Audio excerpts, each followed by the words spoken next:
온 목사와 성경 읽기 요한복음 20장입니다. 오늘도 하나님의 귀한 말씀을 함께 읽으면서 주님의 귀한 은혜를 나누기를 원합니다. 요한복음 20장 함께 읽겠습니다.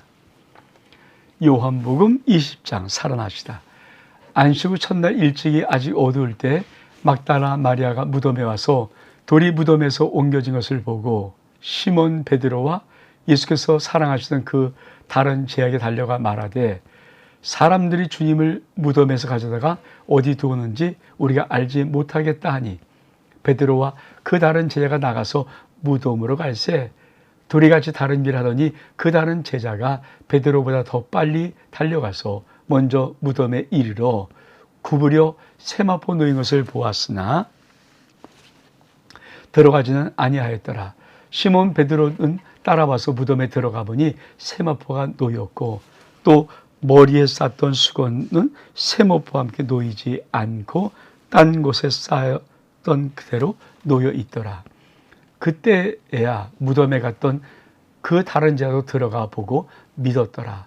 그들은 성경에 그가 죽은 자 가운데서 다시 살아나리라 하신 말씀을 아직 알지 못하였더라. 이 두 제자가 자기 집으로 돌아가니라.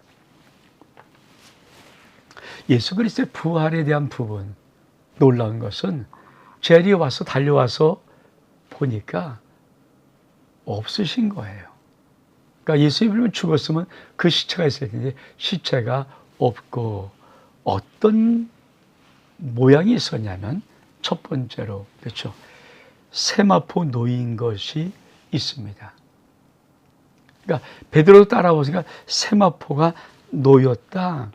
여러분 이 놓였다란 말은 예수님이 쑥 빠져나가고 폭삭 우리가 옷을 입은데 고장에 싹 빠져나가면 옷이 폭 놓인 것처럼 그렇게 놓였다는 거예요.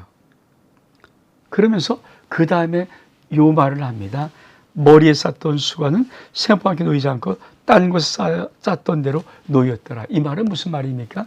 자, 예수님이 세마포 입고 또 머리에 쌓인 것인데 이것이 같은 이렇게 포개져 있는 것이 아니라 그냥 이것은 딴 데로 그대로 있었다. 그러니까 예수님이 부활하시면서 싹 빠져나가고 그 예수님을 감쌌던 세마포과 머리의 수건이 그냥 그대로 놓여 있다. 이거를 봤다는 거예요. 그러니까 놀라운 것이죠. 여러분, 만약에 예수님이 살아나셨습니다. 그러니까 뭐 죽지 않고 살아나셨어요. 그럼 여러분도 벌거벗고 왜 다니겠어요? 그러니까 그 의미를 말하는 거죠. 예수님이 인격적인 분이신데 벌거벗고 다니겠느냐고요. 안 죽으셨다면 어떤 사람 말대로 나쁜 사람 말대로 예수님이 죽은 게 기절했겠지. 그러고 깨어났겠지. 여러분 그런 기절했다 그러면 예수님이 옷 입은 채로 가시지. 그거를 싹 펴놓고 벌거벗고 나가는 그런 어리석은 일을 하지 않잖아요. 그리고 또 문제는 뭡니까? 아니 굳게 이 무덤의 돌을 앞에 그 군병들이 지키고 있었습니다. 자, 그 사건 통해서 우리 예수님이 부활했다는 것을 먼저 증명하고 있습니다. 두 번째, 마리아는 무덤 밖에 서서 울고 있더니 울면서 구부려 무덤 안에 들여다보니 자, 마리아가 다시 무덤 밖에서 울고 있다가 시체가 없으니까 그동안에서 다시 무덤 안에 들여다보니까 흰옷 입은 두 천사가 예수 시체 누웠던 곳 하나는 머리편에 하나는 발편에 앉아있더라. 누가? 흰옷 입은 두 천사가 하나는 예수님의 머리편에 하나는 발편에 앉아있더라. 천사가 이르되 여자여 어찌하였느냐 이르되 사람이 내 주님을 옮겨다가 어디 두는지 내가 알지 못함이니라. 이 말을 하고 뒤를 돌이켜 예수께서 서 계신 것을 보았으나 예수인 줄을 알지 못하더라. 예수께서 이르되 여자여 어찌하여 울면 누구를 찾느냐 하시니 마리아는 그가 동산지기인 줄을 알고 이르되 주여 당신이 옮겼거든 어디 두었는지 내게 이르소서 그럼 내가 가져가리이다. 예수께서 마리아야 하시니 마리아가 돌이켜 히브리 말로 라보니 선생님이라는 말이라. 예수께서 나를 붙들지 마라. 내가 아직 아버지께로 올라가지 아니하노라.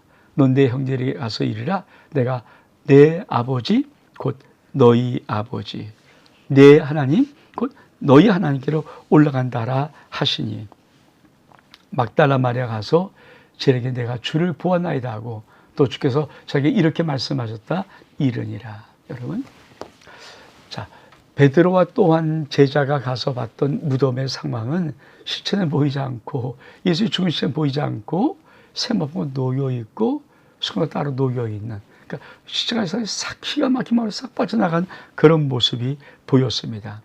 두 번째로, 그렇죠, 이 막달라 마리아가 무덤 밖에서 그 말을 듣고 와서 울고 있습니다. 그리고 도대체 여러분 정말 어디 있을까 하고 무덤 속에 들여다 보니까 갑자기 흰옷 입은 두 천사가 하나는 예수의 시체 있던 곳에 머리 앞에, 하나는 발편에 앉아 있습니다.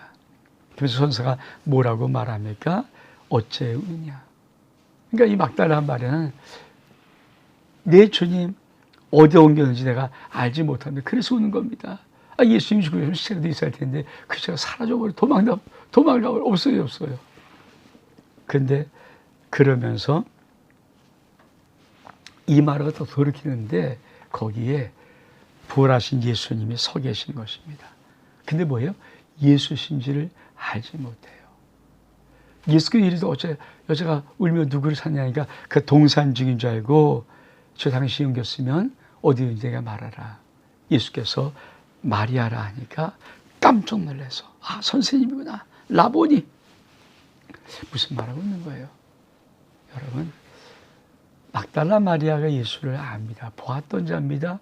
예수님이 그쵸, 십자가에서 그 모진 고난 받고 창에서 피 흘리시고 머리가 다 찢겨 맞았어요. 그러니까 만약에 부활하지 않으면 그 몸이라면은 마리아가 첫 번 순간 알았죠. 피 범벅된 그 예수의 몸, 그리고 다 상처 입은 그 몸, 그거를 마리아가 모르겠냐고요. 근데 어디서 보는데 전혀 다른 사람, 다른 느낌. 그렇죠? 부활체입니다. 마치 동산주의. 전혀 다른 느낌. 그래서 동산직인 줄 알고 우리 주님의 수체를 혹시 어디 두었습니까? 그러니까 예수님께서 마리아라는 순간에 그 음성을 들으면서 라보니, 선생님이시구나. 우리 주님 뭐라고 말씀하십니까? 나를 붙들지 마라. 내가 아버지께로 올라가지 못했다. 넌 너희 형제 가서 내가 내 아버지 곧 너희 아버지, 내 하나님 곧 너희 하나님께 올라간다 알아. 참, 부활을 위해 우리의 삶이 어떤 은혜가 있는가. 우리 주 하나님 아버지, 우리 하나님, 우리 아버지, 그 말을 해요.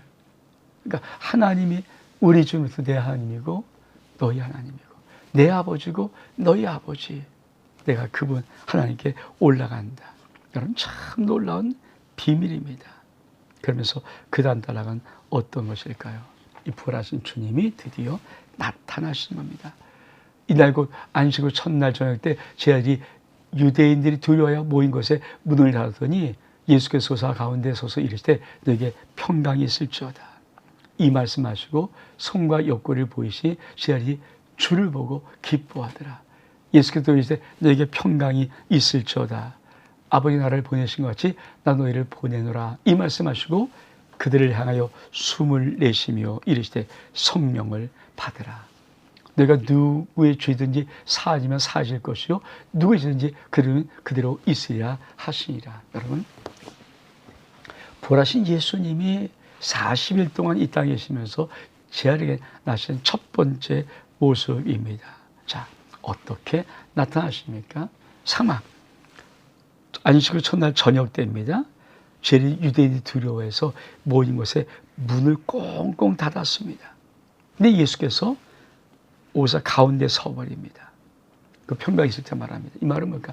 문을 꼭 닫는데 그냥 또 통과해 버리시는 거예요. 이게 부활체, 신령한 부활체. 분명히 영은 아닙니다. 왜? 육과 살이 있지만, 살과 뼈가 있지만, 근데 신령한 몸이라는 거예요. 우리가 장차 이 땅에 우리의 육신이 죽어서 끝나고 우리가 주 예수 그리스도의 놀라운 부르심, 천사가 오른편 오실 때 우리 모든 중간에 일어날 때 이 그때의 몸은 이 부활체, 예수님이 부활하신 그 부활체의 몸이라고 신학자들은 이야기를 합니다. 그러면서 뭐라고 말씀하십니까? 너에게 평강이 있을지어다. 왜 평강이 필요합니까? 그래요. 이것 때문에 유대인이 두려워하고 그래서 몸이 콩 닫습니다. 사실 그렇잖아요. 자기들이 따르던 메시아로 여겼던 하나님의 아들로 여겼던 그 예수의 십자가에서 처참하게 죽으셨어요. 그 사실을 본 것입니다. 그리고 얼만큼 두렵겠습니까? 예수님이 안 계신데 이제 자기 운명은 예수님이 계실 때도 그렇죠. 뭐 괜찮았을지 몰라도 예수님이 당신의 자신의 스승, 당신의 메시아가 죽어보셨으니까. 두려울 때 주님 그에게 내게 평강이 있을지어다. 그러면서 우리 주님이 어떻게 하실까요? 손과 옆구리를 보이십니다. 그 자국들, 손에 못 박힌 자국들, 옆구리 창 자국들을 보이시면서 그리 기뻐할 때 다시 너에게 평강이 있을지어다. 그러면서 아버지께서 나를 보내기까지 나 너희를 보내노라. 예수 그리스도의 부활의 놀란 증거는 사명의 원동력이 됩니다. 그러면서 참 의미 있는 말씀. 이 말씀을 하시고 그들에게 숨을 훅 내쉬며 이르시되 성령을 받으라. 너희가 누구이든지 사야지만 살 것이요 누구이든지 그대로 있으리라. 여러분 이 말씀 뭐예요? 우리가 창조, 하나님이 첫 아담을 어떻게 생겼는가?